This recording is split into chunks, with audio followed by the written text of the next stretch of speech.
ফের পথে চাকরি প্রার্থীরা দ্রুত নিয়োগের দাবিতে 2022-এর প্রাথমিক টেট উত্তীর্ণদের মিছিল শুরু হয়েছিল শিয়ালদা থেকে, যা এই মুহূর্তে ধর্মতলায় পৌঁছে মানববন্ধন চলছে। मेरा सफेद तुरंत खुले, भरपूर झाग दे और इसकी स्मार्ट साइंस दे स्मार्ट केयर और फ्रेशनेस। मेरी चॉइस मेरा सफेद। ঐশী মুখোপাধ্যায় আমাদের প্রতিনিধি রয়েছেন সরাসরি। ঐশী, একেবারে কুসুমিতা, শিয়ালদা থেকে যে মিছিল শুরু হয়েছিল তা এই মুহূর্তে পৌঁছেছে ধর্মতলা ট্রাম ডিপোতে। তারা এখানে মানববন্ধন করছেন এবং তারই সঙ্গে তারা মুখ্য সচিবকে চিঠি পাঠিয়েছেন তাদের সঙ্গে দেখা করার জন্য। এবং যদি মুখ্য সচিব এবং শিক্ষামন্ত্রী তাদের সঙ্গে দেখা করতে না আসতে পারেন, তাহলে শিক্ষা সচিব এবং তারই সঙ্গে প্রাথমিক শিক্ষা পর্ষদের যিনি সভাপতি গৌতম পাল, তাকে এসে তাদের সঙ্গে কথা বলতে হবে।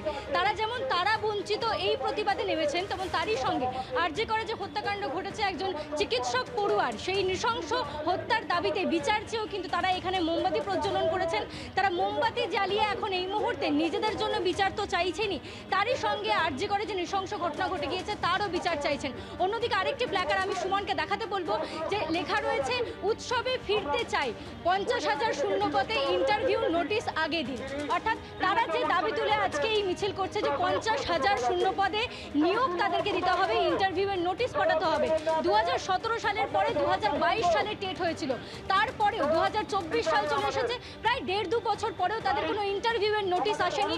তারা এই মুহূর্তে পথে প্রতিবাদে নেমেছেন। তারা বলছেন যে এখনো অবধি নিয়োগের নোটিশ আসেনি, আমরা এত বছর ধরে বঞ্চিত হয়ে রয়েছি। স্কুলে যাদের যাওয়ার কথা তারা এখন এই মুহূর্তে পথে প্রতিবাদ করছেন, তারই সঙ্গে সমালোচনা করছেন সেই সমস্ত প্রকল্পগুলি যেগুলো মুখ্যমন্ত্রী করেছেন নারী স্বনির্ভরতার জন্য। অন্যদিকে লিখছেন, আমি কন্যাশ্রী, আমি নিয়োগ চাই, নিজের পায়ে দাঁড়াতে চাই। অর্থাৎ লক্ষ্মীর ভান্ডার, কন্যাশ্রী, মহিলাদের জন্য যে সমস্ত প্রকল্পগুলি রাজ্য সরকার করেছে সেগুলো তারা পান, কিন্তু তারা নিয়োগ পাচ্ছেন না এবং নিয়োগের দাবিতে এই মুহূর্তে তারা পথে প্রতিবাদ জানাচ্ছে। কুসুমিতা, ধন্যবাদ ঐশী।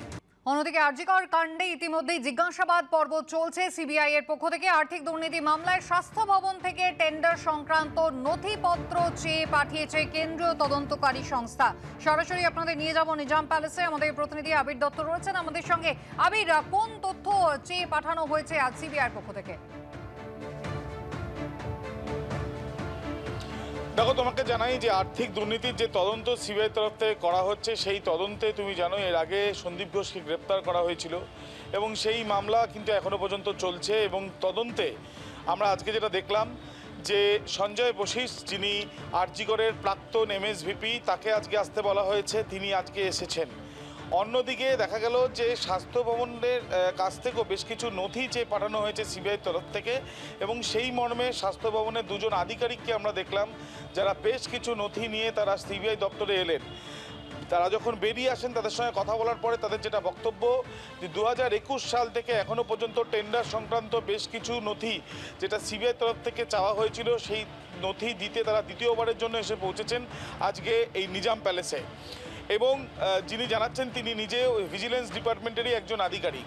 অর্থাৎ কোথায় কোথায় এই দুর্নীতি হয়েছে, টেন্ডার সংক্রান্ত দুর্নীতির বিষয় নিয়ে এর আগে আদালতে সিবিআই তরফ থেকে জানানো হয়েছিল যে এই যে চক্র বা এই যে একটা কনস্পিরেসি রয়েছে বা ষড়যন্ত্র রয়েছে, সেই ষড়যন্ত্রে কারা কারা রয়েছে তারা সেটা জানতে চান। একদিকে যেমন তারা জিজ্ঞাসাবাদের প্রক্রিয়া চালাচ্ছেন, অন্যদিকে টেন্ডার কিভাবে দেওয়া হয়েছিল, সেই ক্ষেত্রে বেনিয়ম হয়েছিল কিনা বা আর্থিক লেনদেন হয়েছিল কিনা সেটা নিশ্চিত হওয়ার জন্য তারা বেশ কিছু ডিজিটাল এভিডেন্স যেগুলো এক্সট্রাকশনের কাজ করা হচ্ছে বা চলছে প্রসেস, এমনটাই আদালতে তারা জানিয়েছিলেন।